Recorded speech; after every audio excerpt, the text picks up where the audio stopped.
আসসালামু আলাইকুম, this is Adnan Habib from dream abroad scholarship. আজকের ভিডিওতে আমি কথা বলবো 2025 সালে চীনে আসতে গেলে আপনার প্রসেসিং খরচ কত লাগবে। অনেক শিক্ষার্থী কনফিউজ যে আমি তো চীনে যেতে চাই, চীনে যাইতে গেলে আমার প্রসেসিং খরচ কত লাগবে, কত টাকা বাজেট হইলে আমি চীনে চলে যেতে পারবো, অ্যাটলিস্ট প্রসেসিং খরচগুলো করে চীনে চলে যেতে পারবো। এটা নিয়ে অনেকে কনফিউজড। আর এই ব্যাপারে আমি বরাবরই আপনাদেরকে নিয়ে একটা আপডেট ভিডিওগুলো প্রতি বছর বানানোর চেষ্টা করি। এই কারণে যে প্রতি বছর যদি খরচটা কিছু টুকটাক পরিবর্তন হয়, আর এই প্রসেসিং খরচগুলো নিয়ে শিক্ষার্থীদেরকে বাড়তি অ্যাওয়ারনেস তৈরি করা, শিক্ষার্থীদেরকে তথ্যগুলো পৌঁছানো, জানানো, এটা করা হয় এই কারণে যাতে করে দেখা যাচ্ছে সেম প্রসেস সেম কস্টিং, যাতে একজন শিক্ষার্থী বাড়তি পয়সা খরচ করে বা কারো কাছে গিয়ে হয়তো 10 টাকার জায়গায় 30-40 টাকাতে খরচ করে তাকে চীনে যাতে আসতে না হয়। এই জিনিসটাকে মেকশিওর করার জন্যই চীনে আসার যে প্রসেসিং খরচটা, এই প্রসেসিং খরচটা কিন্তু আমরা ইনফর্ম করার চেষ্টা করছি প্রতি বছর। তো আজকের ভিডিওতে আমি 2025 সালে চীনে আসার যে প্রসেসিং খরচ, মানে কত টাকা খরচ করে আপনি চীনে চলে আসতে পারবেন, মানে বাংলাদেশ থেকে পাসপোর্ট করা থেকে শুরু করে চীনে ইউনিভার্সিটিতে আসা পর্যন্ত যে প্রসেসগুলো করতে হয় একজন শিক্ষার্থী, সেই প্রসেসিং এবং সেই প্রত্যেকটা প্রসেসিংয়ের কোন প্রসেসে কত টাকা খরচ হয়, প্রত্যেকটা জিনিস আমি আপনাকে স্টেপ বাই স্টেপ জানানোর চেষ্টা করব। চলেন আমি আপনাকে আমার স্ক্রিনে নিয়ে যাই। স্ক্রিনে আমি আপনাকে এক এক করে প্রত্যেকটা প্রসেস ভালো করে দেখানোর চেষ্টা করি। আশা করা যায় যে আপনারা একটা ধারণা পাবেন যে একজন শিক্ষার্থীর বাংলাদেশ থেকে চীনে আসা পর্যন্ত কত টাকা খরচ হবে। তবে আরেকটা জিনিস আমি বলি, এটা শুধু চীনে আসার প্রসেসিং খরচ।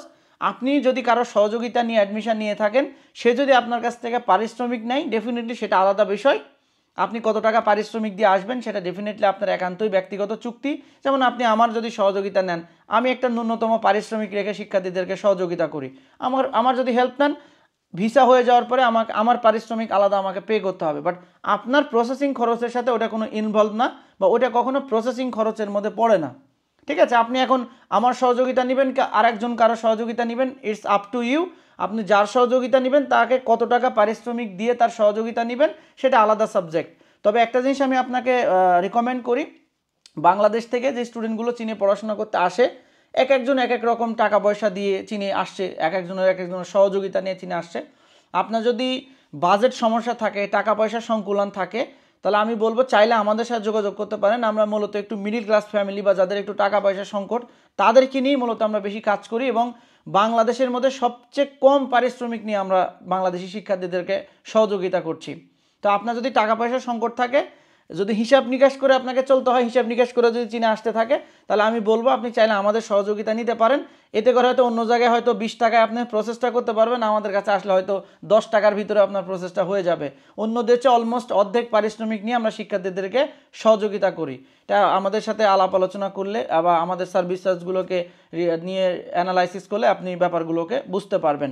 সো চলেন আমি আপনাকে আমাদের স্ক্রিনে নিয়ে যাই, সেখানে আপনাদেরকে বাংলাদেশ থেকে পাসপোর্ট করা থেকে শুরু করে চীনে আসা পর্যন্ত যে পুরো প্রসেসিং, সেই প্রসেসিংগুলো আপনাকে দেখায় এবং ধাপে ধাপে কোন প্রসেসিংয়ে কত টাকা খরচ হয় সেগুলো আপনাকে দেখাবো ইনশাল্লাহ।